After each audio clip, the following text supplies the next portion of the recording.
pag-usapan natin yung tungkol dun sa may nangyari kahapon dun sa budget hearing sa ating OBP. Ayun, hindi na naman sila sinipot ang ating Vice President kasi ayaw niya nga umatin doon sa mga congressman na yun, mga kulukoy na mga congressman na yan. So ang mga congressman ngayon, parang yung pakiramdam nila ngayon, di nila maintindihan kung saan sila pupwesto. Mayroon sila mga trap daw na ginagawa ngayon kasi gusto talaga nilang patalsikin tong Vice President natin ngayon. So wala naman talaga silang magawa. Ang ginagawa nila ngayon talaga nangaasar kay VP. Pero ang kabaliktaran ang nangyari, nag-backfire yung ginagawa nila ngayon sa ginagawa ng VP. Sila ngayon ang sobrang asar. Imagine nga, isa lang ang kalaban nila. Ilan ang mga congressman dyan na nakipag kay VP. Ang dami nila. So, ngayon, ginagawa nila, inaasar nila nga si VP Sara Duterte. Ngayon, ang balik naman, sila ngayon ang sobrang asar. Parang yung mga kaspa nila, lumilipad na dahil di nila alam kung saan sila pupunta. Ngayon, may mga audio ako na ipaparinig sa inyo dahil may iba daw na congressman na paalisin siya, mayroong impeachment. So, iyang dalawa na parang option sa vice presidente natin. Kung saan siya dyan, mamili siya. Para siyang ginawa na, saan ka dito? Dito ka o dito ka? Ano pang palagay nila sa vice natin? Anong palagay nila kay VP Sara? Walang pinag-aralan? Na parang, sige, dito ka pupunta, trap ka pa din. Pag dito ka pupunta, trap pa din yan. Di ang ginawa ni VP Sara, hindi sila pinuntahan. Saan na-trap ang VP natin ngayon? Wala. So ito yung ipaparinig ko sa inyo, audio, na ayaw talaga umalis ni VP sa kanyang posisyon. Ibinuto siya ng 32 million So yan ang panindigan ngayon. So, dudugo na lang ilong nyo dyan sa kakaasar, nainggit na kayo dyan, bahala kayo sa buhay nyo. So ito yung audio niya. Ito yung audio, paparinig ko sa inyo. At saka intindihin natin. Kayo yung nakakaintindi nito, dahil Tagalog naman to, naintindihan natin to kung sinabi niya. So, yung mga baser ulit dyan, kung hindi nyo to type itong video na to, huwag nyo manood. Doon kayo manood sa, doon kayo sa gusto nyo panoorin. Kung kalaban nyo ang dito sa, sa mga vlog, huwag nyo kayo manood sa kalaban. Kasi, kayo na mismo nagsabi mga DDS kasi kayo. Yun nga, alam nyo naman pala mga DDS, pumasok naman kayo sa vlog ng mga DDS. Ano ba yung gusto nyo? Manggulo lang talaga kayo? Di kayo manahimik na lang kayo doon. Doon na lang kayo sa mga sa BBM nyo. Doon kayo masaya kami dito masaya, kami dito sa DDS na sinasabi nyo. Huwag na kayo pumasok video natin, itong audio na pakinggan natin. Yung mga DDS, makinig kayo. Yung mga anti-DDS, makinig na din kayo para pantay-pantay tayo. Play ko yung audio. Hindi ako aalis dito dahil nilagay ako ng mga tao dito believing that I will work for the country. And that is what we did. Dinig nyo? Anong sabi niya? Sa English lang, sa bandang dulo. Pero, ultimo grade 1 na maintindihan. O kayong mga anti-DDS dyan, anong say nyo? Umuulbo na naman ng nyo. Bunbunan nyo, tsaka yung kaspa nyo lumilipat sa inis. Nagmamaktol na kayo ngayon. Kung naasar kayo sa DDS, ay di, problema nyo na yan. Hindi naman kami nang-aasar sa inyo Wala naman kami ginagawa dito masama Dipinsa lang kami sa namin. Sa nagdidipinsa rin sa amin mga Pilipino. Kayo hindi dinipansaan, di doon kayo. Huwag na kayo maging dito. So ito yung reason kung bakit ang natin, VP natin, ayaw niyang bumaba. Dahil may mandato sa 32 million. Alangan naman i-abandon na niya ang 32 million. Tapos sabihin ng mga tao dyan, inabandon na daw yung budget na hiningi niya para sa mga taong bayan. Inabandon na. Ano ibig sabihin ng abandon na? Nandyan yung niya. Nagbigay siya ng proposal. Kaso nga lang, binawasan na sobra sa kalahati. Ilang bilyon ang binawas? 1 bilyon mahigit. 733 million yata ang iniwan eh. So, anong inabandon na ang mga taong Pilipino?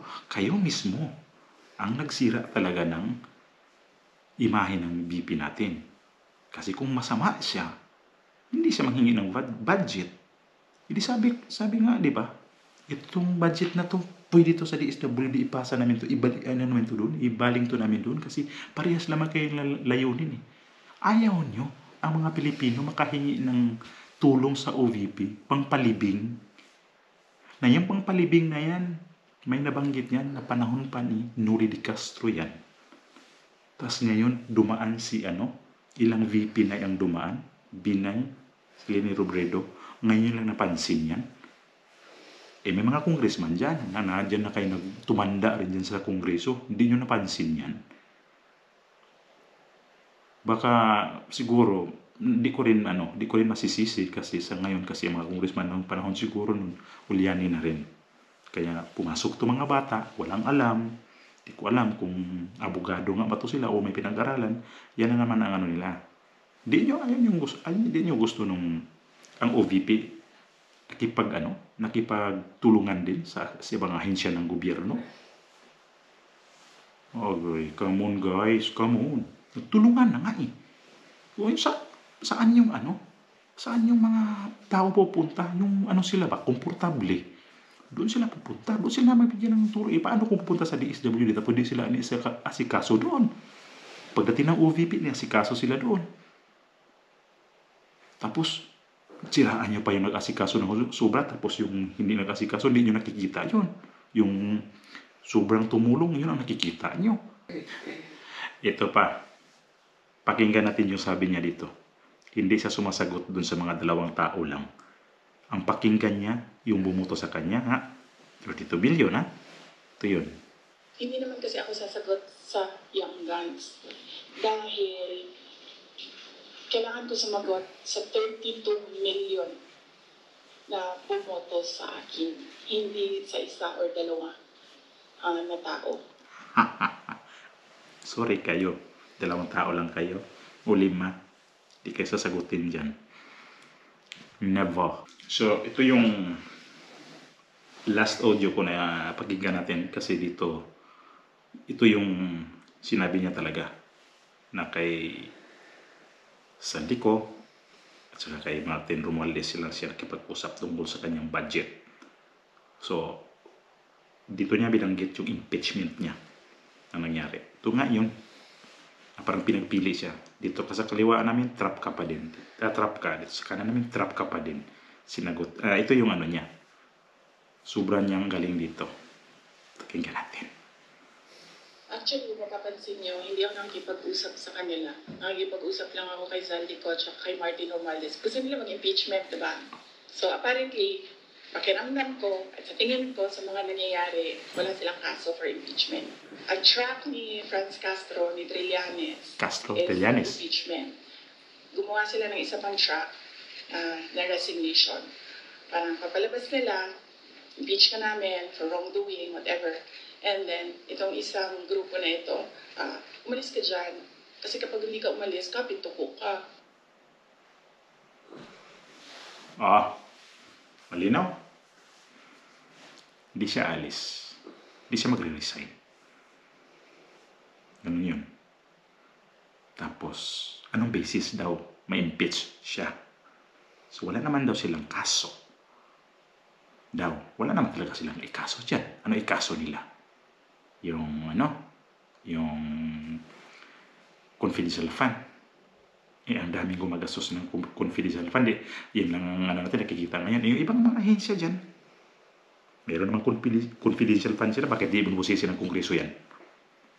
Dahil may interest silang patalsikin nga si Sara Duterte. Impeachment o resign. Pinagpili nga Resign ka. Impeachment kami sa'yo kung hindi ka magre-resign. Pinipwersa na siya. Sige. So sabi ko nga, sa una kong vlog dito, hindi to siya ngayon, kung maghain mo to na impeachment, hindi to ngayong sunod na taon, or either itong taon na to, sunod na taon, pwede siya nang gagalaw na nito. Doon na sila gagalaw ng husto. Kasi, siyempre, bagong mga congressman, whether luma or bago, o bagong mga senador. Kaya yung mga senador nila, congressman nila, bantayan nga natin. Huwag natin ibuto yung mga ilagay nila yan kasi pag yan ang nanalo, sigurado yan, kahit mga senador na yan, mga congressman na yan, bayaran na lang yan dyan, sigurado yan. Ang impeachment uusad dyan sa kongreso. Nangyari na yan noon, na pinagbabayaran yung senador, pinagbabayaran yung mga congressman para yung impeachment uusad. Ay naku naman itong mga congressman, akala nila yung mga ganyang mga ginagawa nila, akala mga taong bayan, mga Pilipino, sobrang bubo na. So, iyan ang sabi ko, bantayan natin ang kandidato nila. Kasi ang mga kandidato nila yan, sigurado yan, sunod-sunuran yan sa kanyang leader. Follow the leader yan, mga yan. So, malapit na ang filing ng candidacy.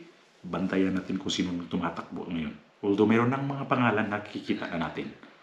Mayroon na silang sa Senado, mayroon natin nakikita natin. So yan ang dapat nating bantayan ng mga tao na yan na wag nating iboboto. Wag tayong magkakamali. Dahil pag nagkamali tayo rin mismo nagpagulo ng Pilipinas. Dahil sa nangyari na nga natin ngayon, ang mga taong bayan ang nagkagulo dahil sa ginawa rin natin na pumoto tayo ng mali. So, shout out tayong lahat, pumoto sa tama. Sabihin nila na malakas ang administrasyon, siyempre, nandun sa kanila yung machinery nila, mayroon silang machinery lahat. Pero hindi yan ang machinery lang tinatawag na tayo pa rin ang machinery matibay. Mga tao ang bubuto Yung pera nila, pera lang yan. Huwag kayong magpasilaw sa pera. Kasi pag nagpasilaw kayo ng pera na yan, kawawa Pilipinas. Tayo ang magsasuffer. Lagot kayo, may mga anak kayo nag-aral ngayon.